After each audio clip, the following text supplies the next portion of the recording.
नमस्ते सदा वत्सले मातृभूमे।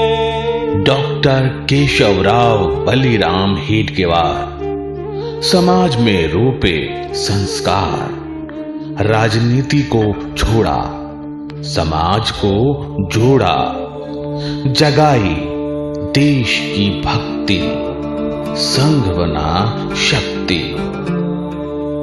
परम पूज्य आद्य सरसंचालक डॉक्टर केशवराव बलिराम हेडगेवार के व्यक्तित्व को समझने में पूर्व प्रधानमंत्री अटल बिहारी वाजपेयी हमारी मदद कर सकते हैं।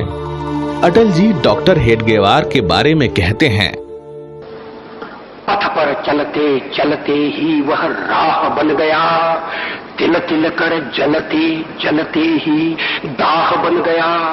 वह कैसा था भक्त, स्वयं भगवान बन गया, कुंभकार की कृति होकर निर्माण बन गया। राजनीति में उनका कद कितना बड़ा हो चुका था, इसका अंदाजा आप इसी से लगा सकते हैं कि यरवदा जेल से रिहा होने पर उनका स्वागत करने खुद मोतीलाल नेहरू पहुंचे थे। 1910 में जब डॉक्टरी की पढ़ाई के लिए कोलकाता गए तो उस समय वहां देश की नामी क्रांतिकारी संस्था अनुशीलन समिति से जुड़ गए। 1915 में नागपुर लौटने पर वह कांग्रेस में सक्रिय हो गए और कुछ समय में विदर्भ कांग्रेस के प्रांत के प्रमुख नेताओं में से एक हो गए। 1920 में जब नागपुर में कांग्रेस का राष्ट्रीय अधिवेशन हुआ तो उस अधिवेशन में पारित करने हेतु कांग्रेस की प्रस्ताव समिति के सामने डॉक्टर हेडगेवार ने एक प्रस्ताव का सुझाव रखा था कि कांग्रेस का उद्देश्य भारत को पूर्ण स्वतंत्र कर भारतीय गणतंत्र की स्थापना करना और उपनिवेशवाद के चंगुल से मुक्त करना होना चाहिए। इस सुझाव को उस समय के कांग्रेस नेतृत्व ने अस्वीकार कर दिया। 1921 में कांग्रेस के असहयोग आंदोलन में सत्याग्रह कर गिरफ्तारी दी और उन्हें 1 वर्ष की जेल हुई। डॉक्टर साहब धीरे धीरे इस निष्कर्ष पर पहुंचे कि स्वाधीनता की प्राप्ति के साथ अगर एक शक्तिशाली राष्ट्र का निर्माण करना है तो सामान्य समाज को राष्ट्र भाव से ओतप्रोत कर जाति, भाषा, मत, पंथ से ऊपर उठकर एक दूसरे के लिए जीने वाला बनना होगा। इन सभी बातों को ध्यान में रखते हुए देश की स्वतंत्रता की प्राप्ति और उसके पश्चात शक्तिशाली वैभव संपन्न राष्ट्र बनाने के उद्देश्य से ही उन्होंने राष्ट्रीय स्वयंसेवक संघ की स्थापना की। विजयादशमी के इस शुभ अवसर पर हम लोग आज से संघ शुरू कर रहे हैं। इसका अर्थ यह है कि हम सब शारीरिक, दैनिक तथा राजकीय तीनों प्रकार की शिक्षा लें तथा दूसरों को देना शुरू करें। पूर्ण स्वराज के उनके सुझाव को कांग्रेस ने 9 वर्ष बाद 1929 के लाहौर अधिवेशन में स्वीकृत किया। लाहौर अधिवेशन जो कि 1929 के अंत में और 30 के 1 जनवरी हुआ था, उस अधिवेशन में यह स्वीकार किया गया और यह प्रस्ताव पारित किया गया पूर्ण स्वातंत्र्य का। तो जिस बात को डॉक्टर हेडगेवार ने 1919 में रखा था कांग्रेस के सामने, उस बात को कांग्रेस को स्वीकार करने में 9 साल लग गए। इसी के बाद 6 जनवरी 1930 को देश भर में तिरंगा फहराने का आह्वान हुआ तो डॉक्टर हेडगेवार के निर्देश पर सभी संघ शाखाओं में 26 जनवरी को राष्ट्र ध्वज फहराकर पूर्ण स्वराज प्राप्ति के संकल्प के लिए कांग्रेस का अभिनंदन किया गया।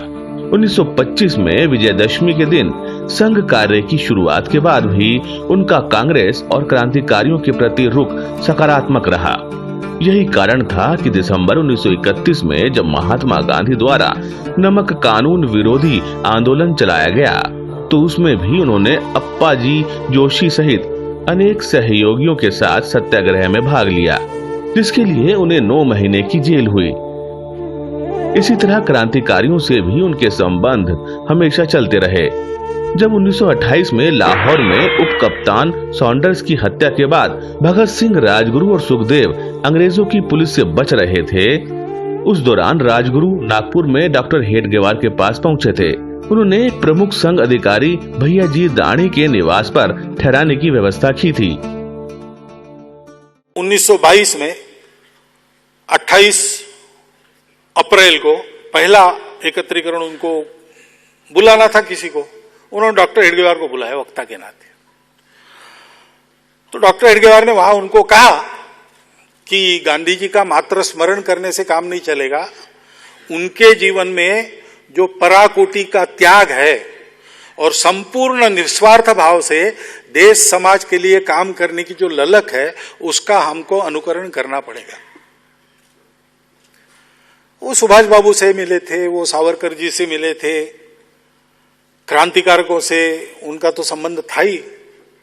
राजगुरु जब भूमिगत हुए तो नागपुर में, विदर्भ में उनके रहने की व्यवस्था उन्होंने की थी। संघ की स्थापना के बाद से ही देश को पूर्ण स्वतंत्र कराना और समाज को संगठित करना ही उनका मुख्य उद्देश्य बन गया। अंततः समाज को संगठित करते हुए उन्होंने देश को परम वैभव तक ले जाने का संकल्प लिया। अपने जीवित रहते 1940 के नागपुर प्रशिक्षण शिविर में उन्होंने हर प्रांत से आए स्वयंसेवकों को देखकर उसे लघु भारत कहकर पुकारा था, लेकिन अपने संकल्प को वो हम सब स्वयंसेवकों के लिए छोड़ गए। शायद इसलिए कि हर स्वयंसेवक परम वैभव के उस लक्ष्य को समझ सामूहिक रूप से अपनी योग्यता क्षमता अनुसार निस्वार्थ भाव से तब तक इस कार्य को करे जब तक परम वैभव के अपने लक्ष्य की प्राप्ति न हो। वत्सले मातृभूमे नमस्ते